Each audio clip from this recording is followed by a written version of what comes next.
Hello friends, Bloom apples किचेने स्वागत जानाई। आज के आमी करते चलेছি লাউয়ের পায়েস। লাউয়ের পায়েস করার জন্য আপনারা দেখতে পাচ্ছেন এখানে আমি লাউগুলোকে খুবই ঝিরিঝিরি করে কেটে এটাকে আমি একটু ভাপাতে বসিয়ে দিয়েছি। আর আরেক পাশে আমি 500 দুধ নিয়ে নিয়েছি, সেটা আমি জাল দিয়ে প্রায় হাফ আমি করে ফেলবো। তো এখানে দুধ জাল দেওয়া হচ্ছে আর এখানে লাউয়ের মধ্যে আমি সামান্য একটু 1 চিমটি নুন দিয়ে দিচ্ছি। দিয়ে এবার লাউটাকে আমি ভাপাবো। আমি ঢাকনা দিয়ে দিচ্ছি আর এপাশে দুধটাকে জাল দিতে বসিয়ে দিচ্ছি।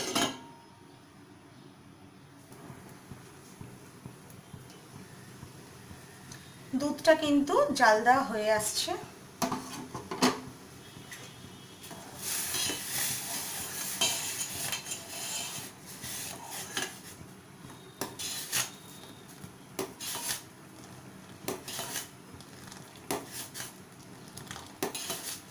এরকম ভাবে করে নেবেন, তাহলে হুইস্কও হয়ে যাবে, দেখবেন অনেকটা গাঢ় হয়ে যাবে তাড়াতাড়ি।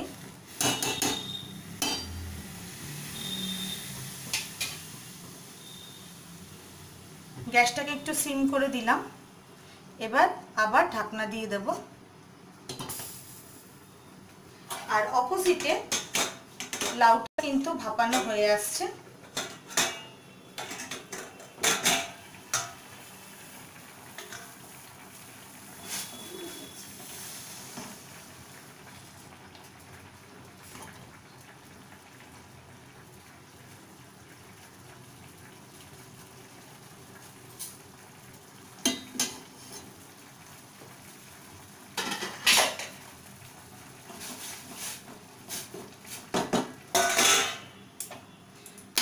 ঢাকনাটা কিছুক্ষণ খোলা রাখলাম আর ভালোভাবে দুধটাকে জাল দিয়ে নিচ্ছি। এপাশে লাউ কিন্তু ভাপানো হয়ে গেছে আর এখানে দুধটাও কিন্তু অনেকটা মজে এসছে।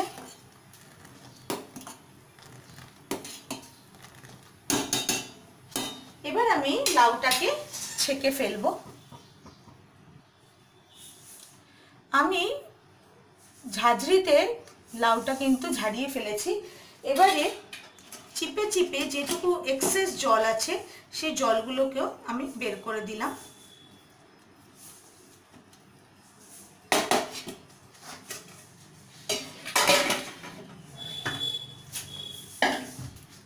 এবারে আমি এই দুধটাকে পাশের ওভেনে রেখে ফুটতে বসিয়ে দিচ্ছি।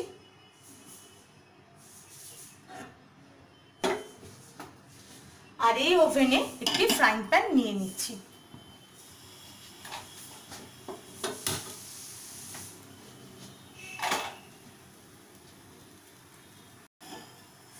প্যানটা গরম হয়ে গেলে এর মধ্যে আমি দেব 1 টেবিলস্পুন ঘি।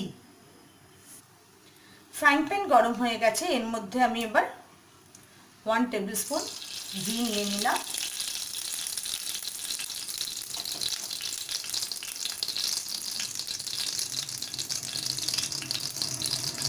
ঘিটা গরম হয়ে গেলে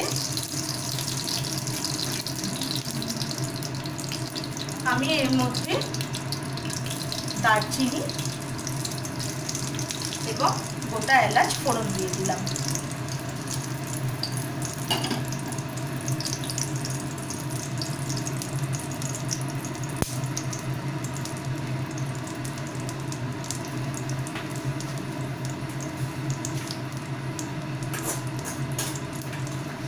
ফোড়ন হয়ে গেছে, এবার আমি এর মধ্যে দিয়ে দেব ভাপানো লাউগুলো।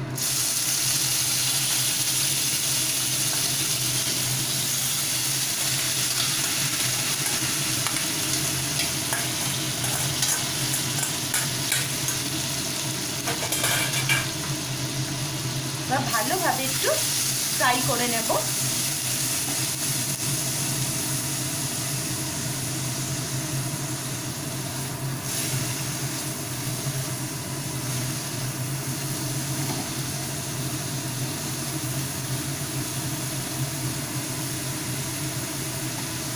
এবার দুধটা যখন গরম হচ্ছে আমি এই দুধের মধ্যে পরিমাণ মতো চিনি দিয়ে দেবো।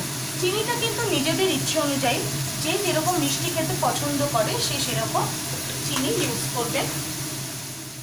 পরিমাণ মতন চিনি ইউজ করলাম।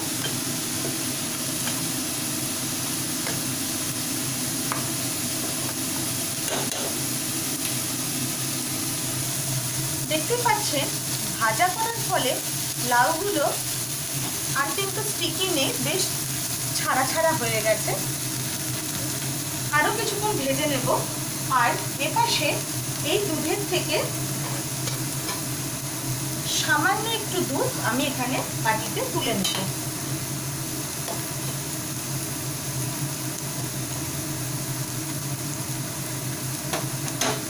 ভালোভাবে কিন্তু সর পড়ে যাচ্ছে। যেহেতু দুদিক দিয়েই সমানভাবে করতে হবে তাই আপনাদেরকে এইভাবে দেখাচ্ছি, কারণ কোনোটাই কিন্তু ফেলে রেখে আরেকটা আমি করতে পারবো না। গ্যাসটা পুরোপুরি সিম করে দিলাম, দুধটা ফুলে উঠেছে। এবারে এই যে এক্সেস একটু দুধ নিলাম এর মধ্যে আমি দিয়ে দেব ছোট চামচের 1 চামচ চালের গুঁড়ো। ছোট চামচের 1 চামচ চালের গুঁড়ো নিয়ে নিলাম।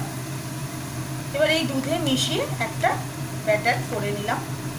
যদি কেউ মনে করেন যে এখানে চালের গুঁড়োর বদলে ময়দা ইউজ করবেন তাহলে আমি বলবো একদমই করবেন না। বরঞ্চ যদি ভালো কোনো চাল বা পোলাওয়ের চাল বা বাসমতি রাইস যদি থাকে সেটা সামান্য ধুয়ে শুকিয়ে একটু গুঁড়ো করে নেবেন, তাহলে কিন্তু ফ্লেভারটা ভালো আসবে। আদারওয়াইজ কিন্তু ফ্লেভারটা ভালো আসবে না। আমি এই ব্লেন্ডটা করে রেখে দিলাম।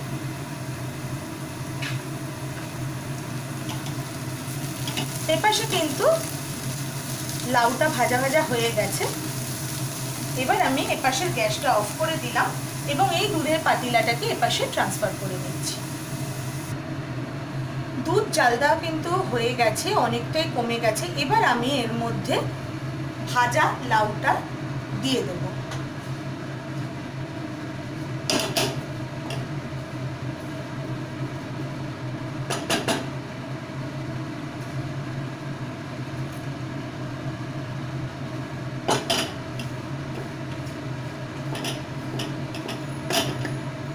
যদি মনে করেন এই পাতিলার মধ্যে সামান্য দুধ দিয়ে একটু নেড়ে নিতেই পারেন, কোনো কিছুই ফেলানি নয়।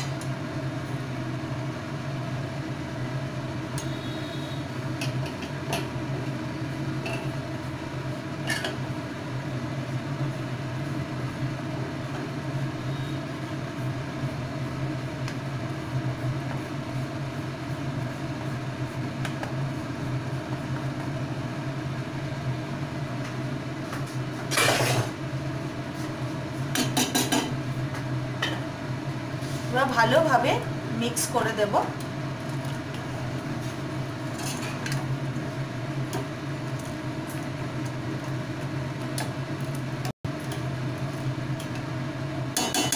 এই সময় কিন্তু মিষ্টিটা চেক করে নেবেন।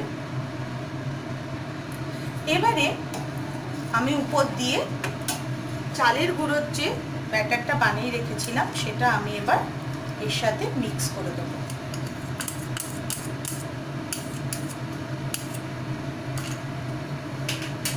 এবার ভালোভাবে নাড়িয়ে নেব।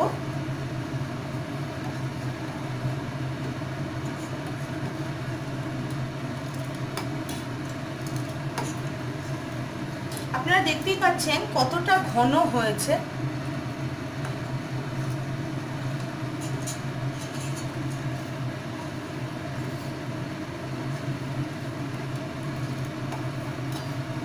এক ফুট হলে আমি গ্যাসটাকে অফ করে দেব।